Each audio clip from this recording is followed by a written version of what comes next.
I think you start, first of all, with the Wesleyan planner. And part of the assessment really has to be around theology. We've not done a very good job of that. And we have, we've got some planters with more of a Reformed theology and are exercising that in terms of their preaching and their style and their resistance to even some of our sacraments like infant baptism. I mean, I've been in some church plants where they do infant dedication and adult baptism. And I'm like, how do you get away with that? And it's not just whether you have the United Methodist logo and name on your church plant, and frankly, I think you ought to. My first church plant, I resisted that because it was a time when I thought, that's a hindrance. But the United Methodist logo and denominational tag is actually more favorable in our culture than most other mainline churches.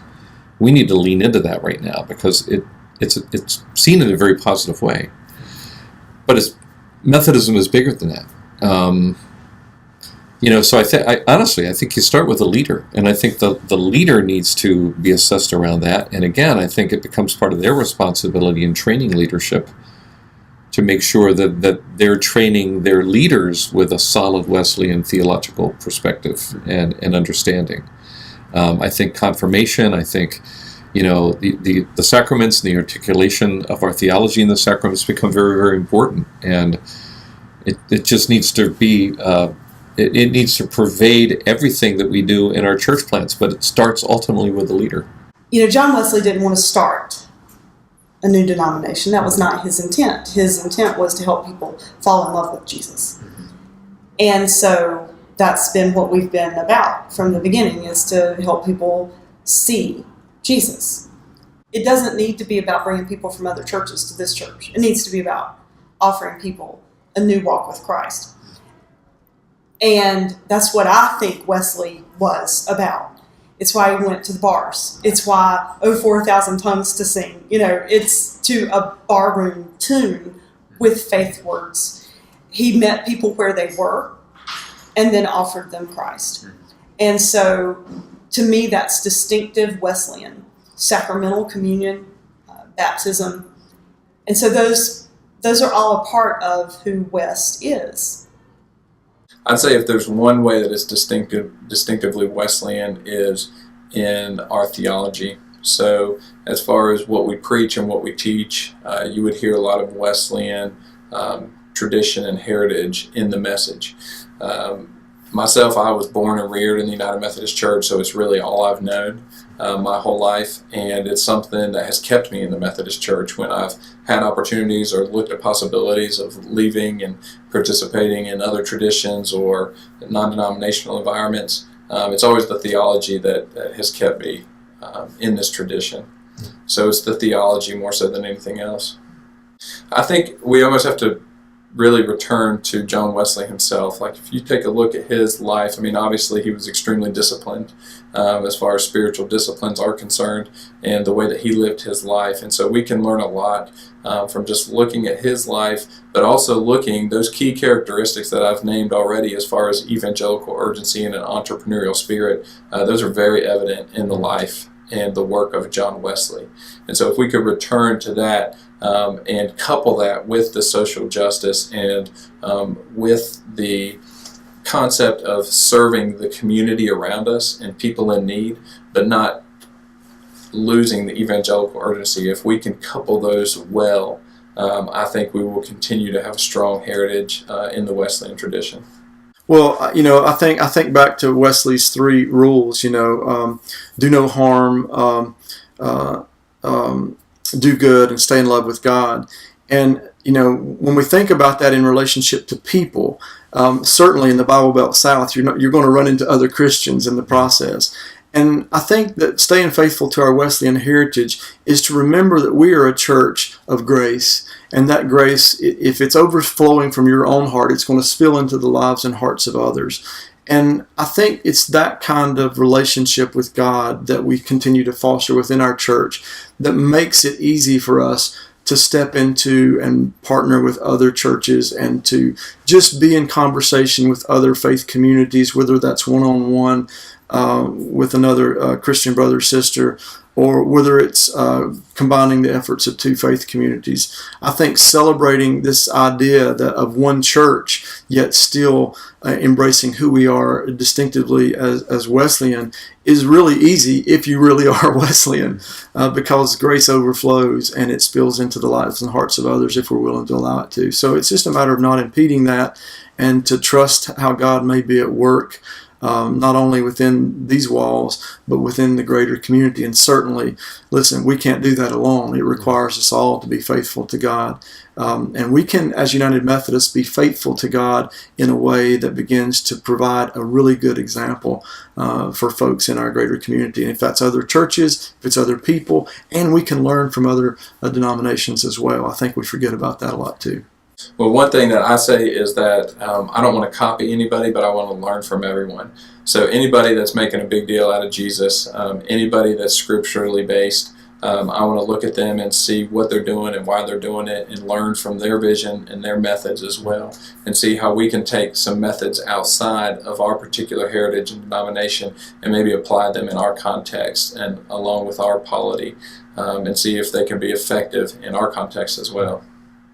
You know, it's funny, I keep coming back to it really does rest with the planter, but it really does. It's like, again, if you have a planter who has this Lone Ranger mindset and this empire building kind of mindset, that I'm going to build this thing and I'm going to be the center of it and it's going to grow to be the next whatever, that's deeply problematic.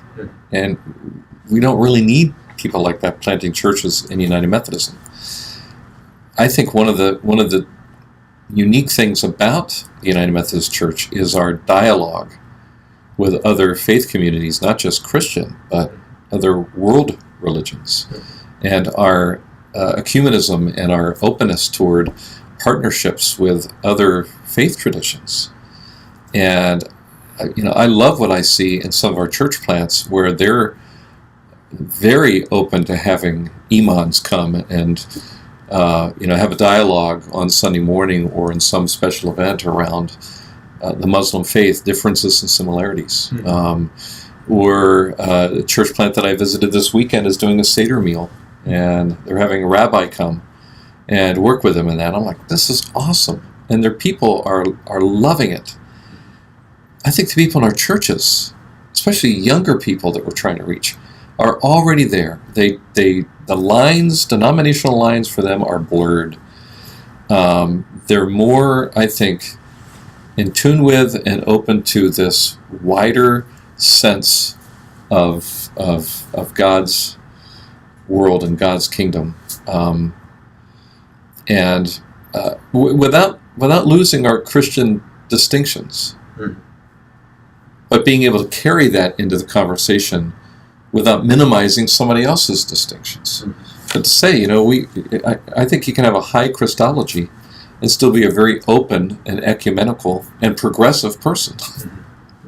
And ideally, I'd love to see every one of our church planters having conversations when they're moving into a community. One of the recommendations I have is get around and meet the other churches in your community, not just United Methodist, and introduce yourself and share with them what it is you're doing and ask for their prayer support.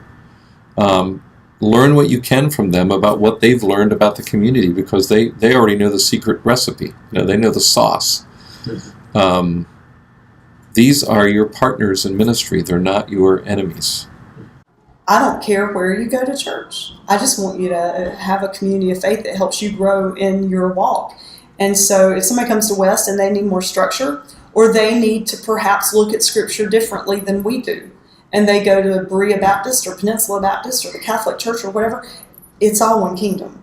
So we do things together as a community. We do this thing called the Back to School Bash, and we had this idea a couple years ago to engage other faith communities with us and businesses to let kids come to a central location, which we hoped would be downtown, and get school supplies and haircuts and free tennis shoes, and start school feeling empowered, not lesser than, not have to ask the teacher for a new pack of notebook paper.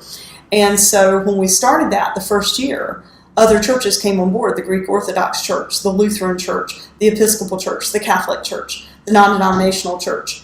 And we're now in the 4th year, I think, of that, and it's grown tremendously. The budget's like $45,000, $50,000. It's all nonprofit. I mean, it's amazing. It's a community event. And truthfully, it's a West event, because it's the West people that make all these teams happen and all that. I mean, it's huge. But it's a community event too, because we work together. And I think that's what the Catholic spirit looks like.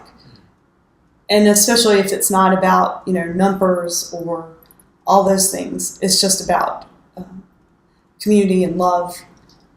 If we do more things like that, then I think we wouldn't read an article on the web every other day about why people are done with church or done with religion, because we'd actually act like what Jesus wanted us to, which is just love people. Let God do the convicting. Go love and serve and show them what I look like, because transformation happens when we follow Jesus. I don't need to beat them over the head with the scriptures. I need to offer them Christ. And I think if we'd all do that, instead of being so judgmental and critical of one another in the church and churches against churches and all that kind of stuff, I think peace on earth would have a new meaning. Yeah, I think that we've had great success here in this community of doing a lot of ecumenical work. Not only have we worked with other United Methodist churches, but we intentionally try to work with other churches in our community. Right now, we're partnered not only with a couple of other United Methodist churches in youth ministry, but we're also partnered with one in the North Carolina Conference. So we're working right across the North Carolina line, and included in that, we're partnered with a Baptist church and a Presbyterian church. And so that's just doing youth ministry alone. We've done a lot of work together ecumenically with a number of different churches on projects that we've done in the past. For 4 years, up until 2011, we held an annual outdoor music festival here. And the goal for that was to bring the greater community together around a certain cause. And the first couple years were a fighting hunger. It was to bring non-perishable food items for Loaves and Fishes. It was in Burlington area. And we had a number of churches partnering with us on this. Only one other was the United Methodist Church. Then we started supporting this process, supporting Victory Junction, and we're blessed here with a wonderful piece of property. We have green, about 9 or 10 acres of just mowed grass. So we held this outdoor music festival, had Big Daddy Weave, and we've had a number of contemporary Christian artists here. But in the last year that we did this, we had over 3,500 people on the grounds out here, and that wouldn't have been possible without the partnership of a number of other churches, not just churches, but other businesses and community leaders that you just develop these relationships with. So it's not just about celebrating our connectional heritage. It's about being, one in Christ, one church, and recognizing that we are all working together toward the same cause, which is making disciples for Jesus Christ. And whether it's reaching out to those who are hungry or working with special needs kids, it's all a good to rally our congregations around those kinds of initiatives. And we've had great success with that. It's been not only a learning experience, but it's been fun for our folks to realize that you don't have to have the same name on the sign, but it does matter what's written on your heart. And I think that that's an important thing to remember. We're not just trying to create United Methodists here. We're trying to create fully devoted followers of Jesus Christ. And there's some people that come in the door here and they say, you know what? This is just not what I need. And so other thing I think you have to understand as a church planter, and even this goes across the board to other churches, you have to have an exit plan. So if our role is to make disciples for Jesus Christ, it's not just making Methodists. So we have to take into consideration other churches in the area. And maybe someone may not find a fit here, but we've got to be able to make sure that they find a fit somewhere. And I've sent a number of people to other partner churches that we've worked with in the past that may not be United Methodists because they're looking for something a little different. And if I wasn't, or if we weren't, as a community of faith, partnered with those churches in some fashion, those kind of opportunities would have never taken place. And so if you don't develop those relationships, if you don't develop that ecumenical spirit among your congregation, you'll never be able to lift their eyes beyond the walls that they're enclosed in anyway.